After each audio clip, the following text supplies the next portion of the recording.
Hey, hey, hey! Thank you for stopping by once again. I'm just gonna keep my headphones on for a few more seconds while I do some audio checks, and that'll do for now. So, if you're watching live, say hello in the chat. Make sure or let me know if you can hear me and see me just fine. Hopefully, you can. It may be a little low, but I'm reluctant to push it too high just for a second or two. Um, yeah, if you're watching along live, you'll know that I kicked things off a little bit earlier than I thought, about 10 minutes ago there in the pre-show countdown.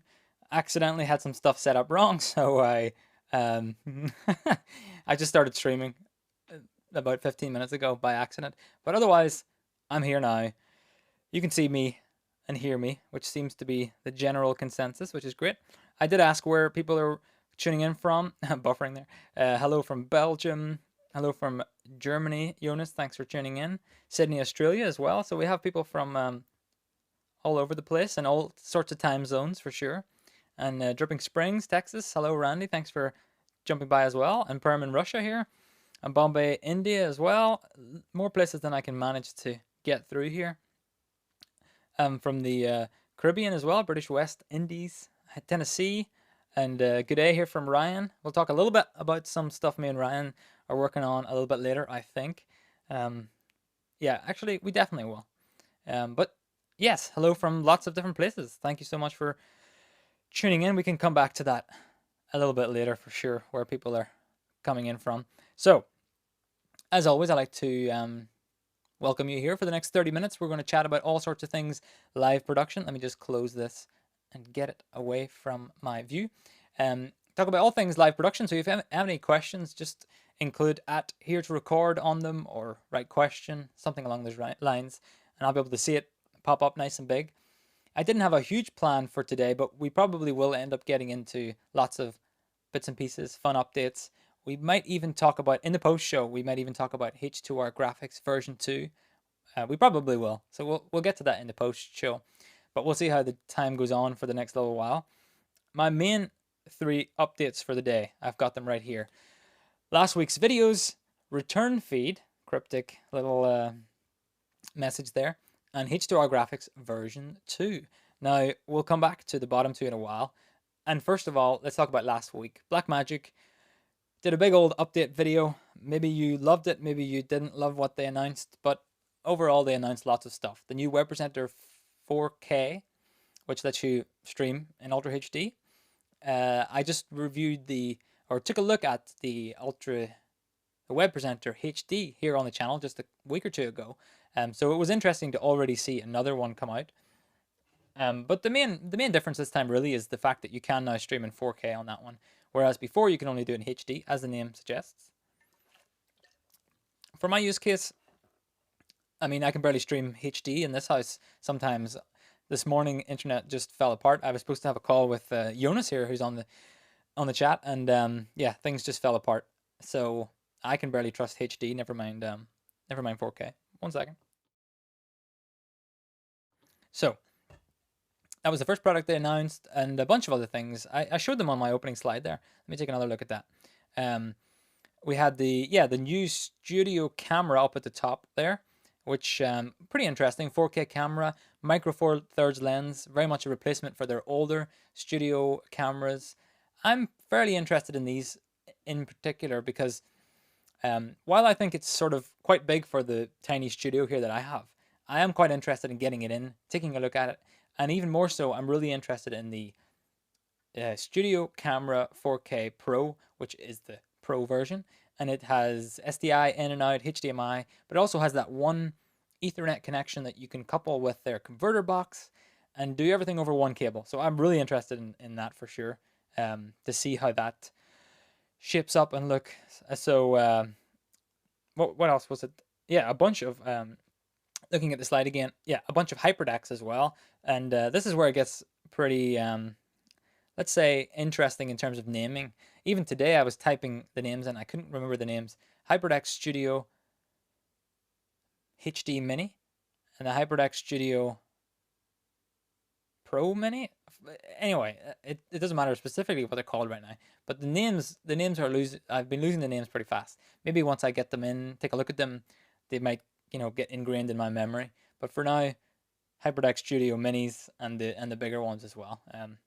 Yeah, so we'll get to all that. I'm interested in hearing in the chat though if oh, maybe I could do it via a poll. So let's do this. I'm gonna create a new poll, and the poll's name will be which new BMD products should I get first? I should have done this ahead of time, right? That's what the real pro would have done. Which new BMD product should I get in first for? And what I'm thinking is the camera, but I would like to know if you think otherwise. Final option. I'm going to post this any second now. I promise. What was the other thing? Web presenter 4K. Cool. So vote now in the poll. You'll probably see it in a few seconds. I'm thinking the camera myself, but that's not to say that that will be what people want to see. I've asked Blackmagic. I do have a contact there in the UK, and he's taking a look to see what makes sense to send my way, if we can get all of it. Ideally I want to take a look at all of it, but we'll see. So let me know up there what you think, and we can take a look at that a little bit later. It may not be the answers that I think, but that's why I'm asking. So let me just take a little poke back into the chat and see if I'm missing anything along the way.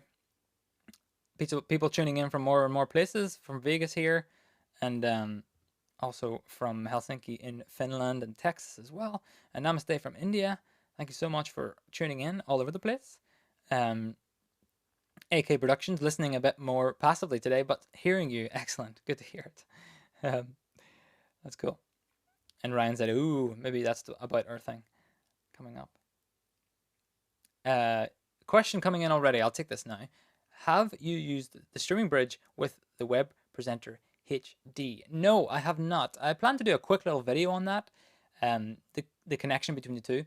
It does say in the manual specifically that you can, if you have a streaming bridge on the same network, you can automatically find that in the web presenter software, which is pretty nice. And you can also do sort of the same way as you would with the ATEM Mini Pros. You can just pull out the streaming XML file, load it into the web presenter, and then stream directly to it. So something I really wanted to try a little bit more intensely in a dedicated video. My web presenter HD video was already getting pretty long, so I didn't want to start tucking into that too much.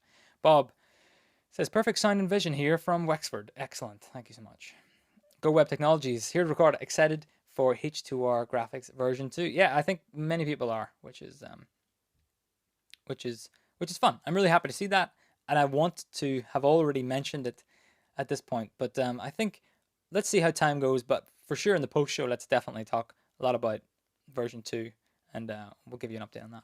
Keith has a question here. What is the best device announced, either BMD or any other designers, that you believe is a game changer for streaming?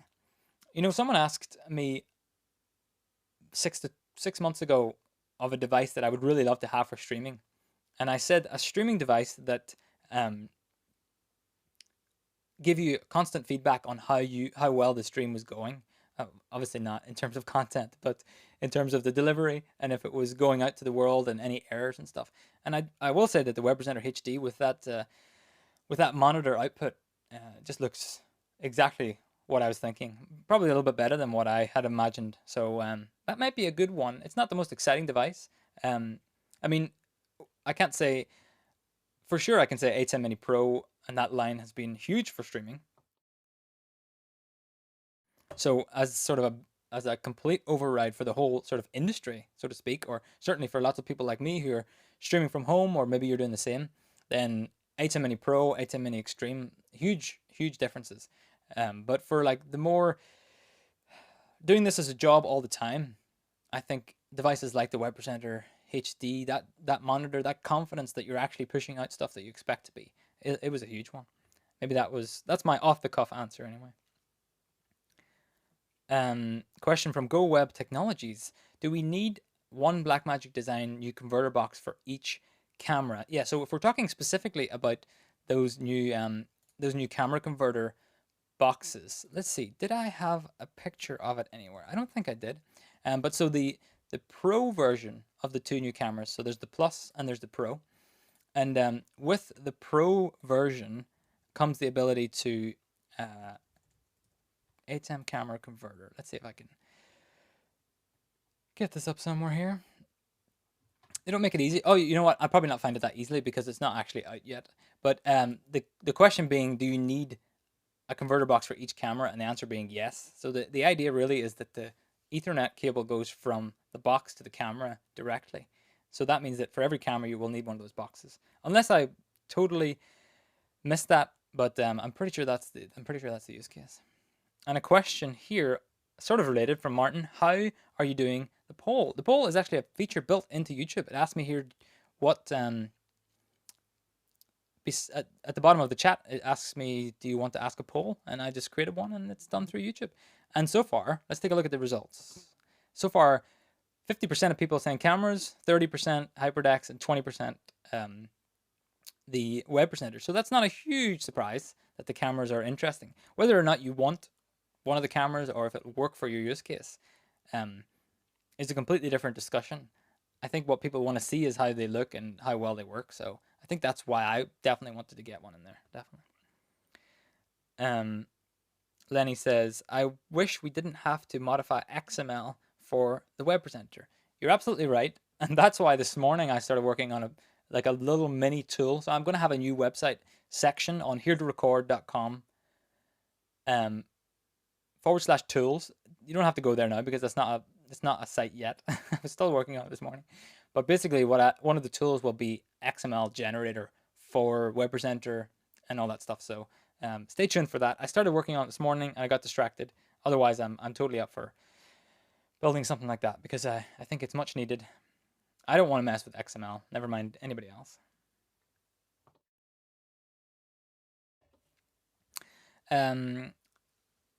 Sid says, there is a fly trying to get into your shot. Yeah, there is a fly in here. Yeah, midsummer here. It's actually pretty good today. Let's just say that. Lenny, I wish they added network info to the monitor display. Not sure the random letters are that helpful. I'm sure that's a good point. I need to take a look into it again. I guess the cache is really what they're talking about and the speed at which you're streaming. I guess that's kind of enough to guess, but sure, it would be great to have more stuff. In fact, I'm sure if they got that feedback, that would be something they maybe could add in the future. So the more stuff you can get on that monitor output, the better, in my opinion. Sid says, it will be interesting to see the upscaled HD to 4K from the web presenter 4K. You're absolutely right. In fact, one of the ideas of videos that I really want to pursue if I get the 4K version is sort of along the lines of streaming at any resolution. So with the 4K one, certainly with the HD one, you can stream in 720p and 1080p. And with the 4K one, my assumption is, and I'm pretty sure that you can stream 720, 1080, and 4K, which is really cool. So you could feed it a 1080p signal, and then depending on your internet, you could go down to 720p, or you could pop it up to Ultra HD. That's something I really want to try out for sure. So that's a reason to get it in, if nothing else. And yes, I know Ultra Ord. Many people were wanting this too, hoping for switcher upgrades so much. I wasn't surprised that there was no ATEM Mini switchers, not particularly. Maybe like a 4K ATEM Mini would have been interesting, but I was surprised that the ATEM Television Studio was shown at the start of the stream and then nothing came of that. I was really disappointed, actually. I thought that would have been really cool to have an upgrade to that. The fact that they even brought it out at all made me think this is going to happen, and it didn't. So that was definitely a disappointment. But not all the streams can be as switcher heavy. And I think what I have noticed from that stream is that they've sort of set this baseline now. So they've got new streaming hardware, the web presenter 4K and the HD version. They have all the new HyperDecks in place. They've got the new cameras in place. So I mean, 4K switchers seems to be the next logical step. And before NAB in October or during NAB, I wouldn't be surprised at all to hear a new switchers come up. Definitely. I'm just gonna keep on taking questions if they come in for a little while, and then we can keep on talking. Jeremy says, are you watching the Olympics? And if yes, are you fascinated by the broadcast setup? You know, I actually haven't been watching much at all. I've seen the odd little detail on the broadcast setups that are being used, but it's not something I've been watching closely. If anybody's got any good articles or videos behind the scenes, then do post them over on the Discord. In fact, if you're not part of the Discord already, there's a link below every single video to join the Here to Record Discord. There's over 1,000 people in there chatting about all this fun stuff all the time. So if you have any articles on that stuff, then do send it in there. I'm interested in the equipment used, but I'm not necessarily interested in the sports being watched. So that's a reason not to tune in all the time. Indeed, that's the case, says MT here. A box for each camera you will need over your network. Exactly. So we're talking about the camera converters from earlier. You'll need a box from each one. So something to include in your expense as you build stuff up again. Now I'm getting attacked by these flies. And here Bill says the last game-changing device was the ATEM Extreme. Yeah, I guess there's not been anything huge since then. Not yet. Here's one from Go Web Technologies. Will it be possible for you to show how things are set up in the tiny studio? Oh, I wish I had read that earlier. Let me think. Is there an easy way for me to show this? Maybe it's a post-show sort of activity. I don't think I have. I didn't even set up another camera today for this purpose. But I'm sure in the post-show I can show you a little bit behind the scenes. I've showed this setup before, and the box in the background is nothing to show yet. I'm getting there slowly but surely. I want to get that right before I make a video specifically about it. Hold tight on that. Jonathan says Blackmagic 6K. Blackmagic 6K camera is worth it over the 4K version? That's an interesting question. For my use case, since I have all MFT lenses, and in fact, that's one reason I was really perfectly excited about the cameras that were released the other day, was that since I have all those lenses, I'd probably still go for the 4K version. Excuse me. So for my use case, I wouldn't really stream at 4K. I would only really record in 4K. So for me personally, the MFT plus the 4K lens, the MFT lens plus the 4K camera would have been perfectly fine, and still is perfectly fine for me. The only reason I haven't gotten it is because I'm perfectly happy with my GH5 that I'm using today. In your case, if you want to go for the 6K camera, I think maybe if you're doing more filming, documentary style things, out filming, around the house, wherever you're filming at, if you're capturing that kind of stuff, then 6K could definitely be worth it. And if you've already invested in lenses that fit on the 6K, then it makes sense to go that way for sure.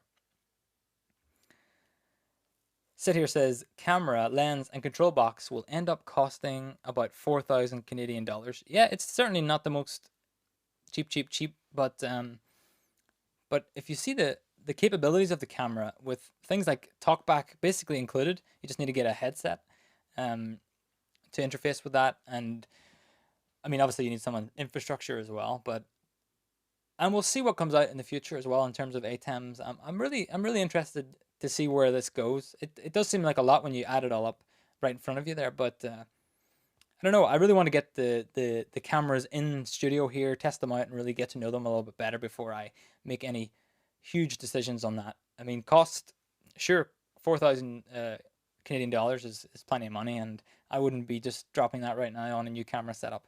But I want to play with them a bit more before I have a final decision on it. Martin says, John, we missed the exciting days you used to bring us on location behind the scenes vids across Europe. You're absolutely right. It's been a long time since I made a on location style video, and I do miss those a lot myself. I really liked those kind of videos. It was a lot of fun to do them, but I haven't had much of a reason to leave the house in a while. It's been very much streaming from home, developing, all that stuff. So who knows what 6 months will bring. I don't have a huge intention to go out traveling the world and do productions again, but I'd still be quite interested in picking and choosing a few really special ones to travel to and try to shoot some behind the scenes stuff.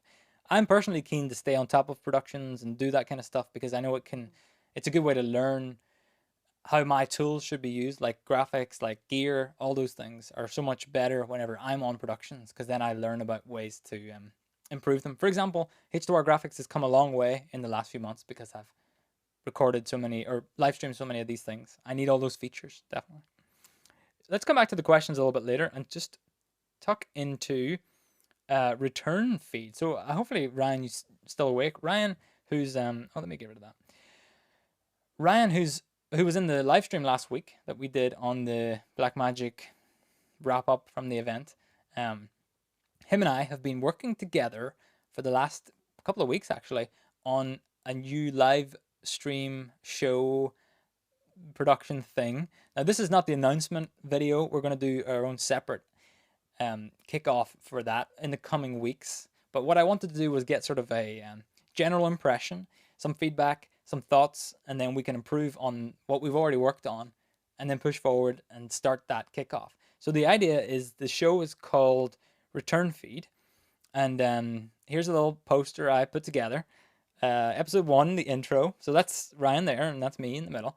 And the idea being that what we want to do is show with a baseline of equipment. So in our case, I believe, now all this is kind of subject to change, but I'm just going to tell you how it is right now.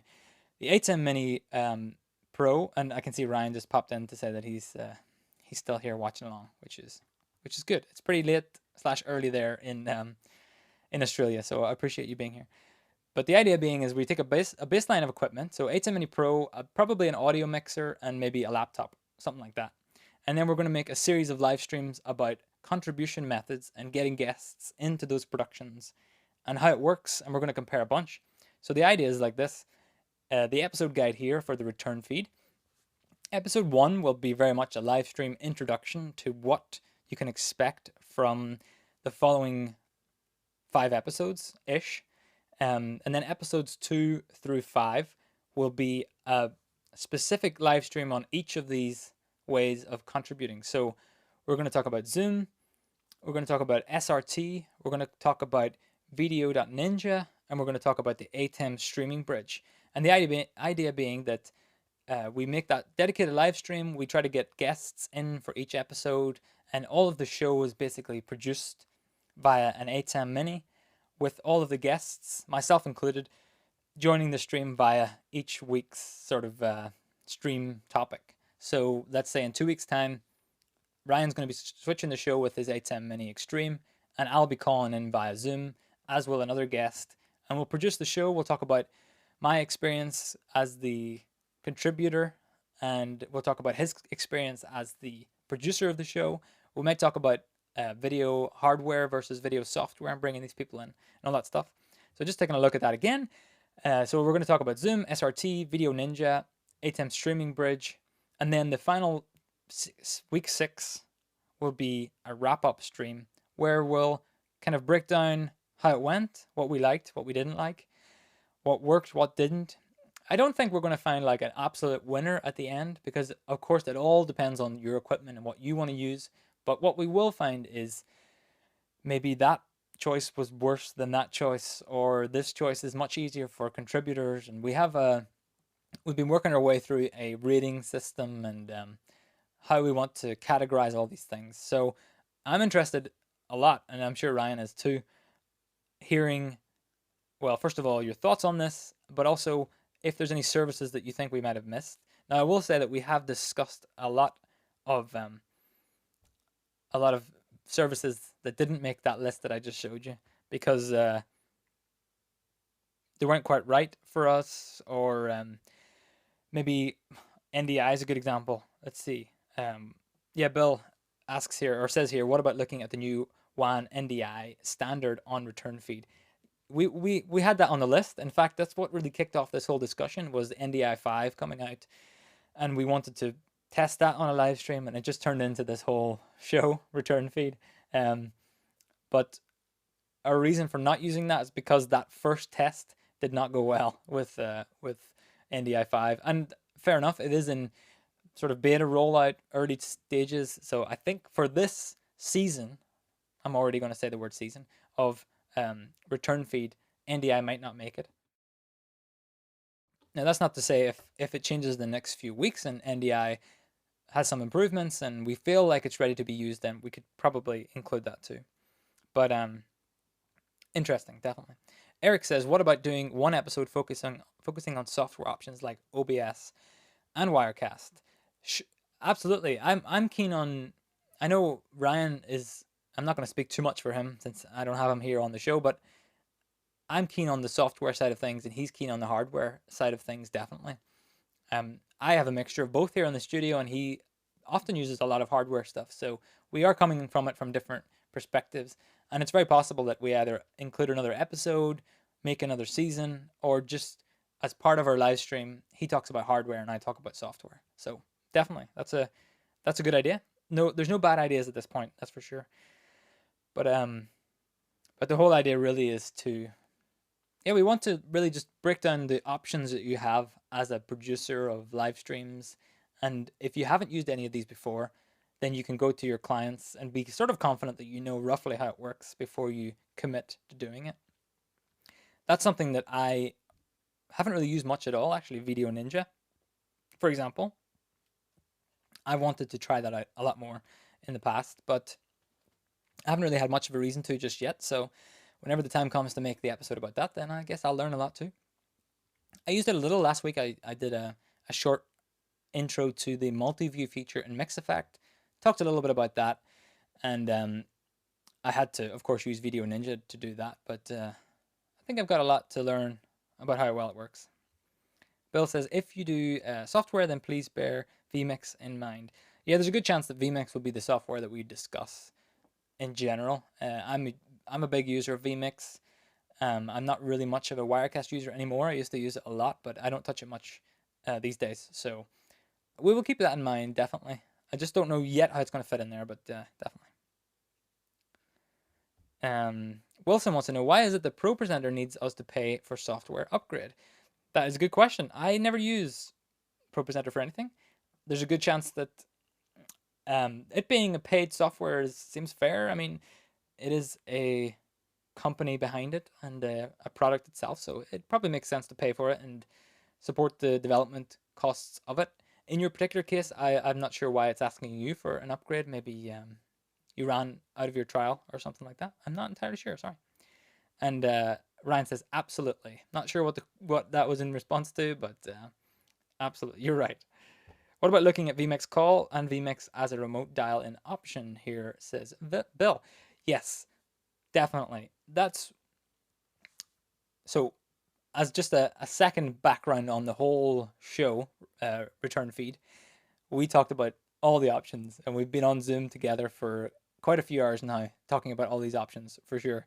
And what we realized in the end was we had to set ourselves a baseline somewhere in order to just make decisions about this stuff. So the baseline that we set ourselves was ATEM Mini, hardware, what else did I say?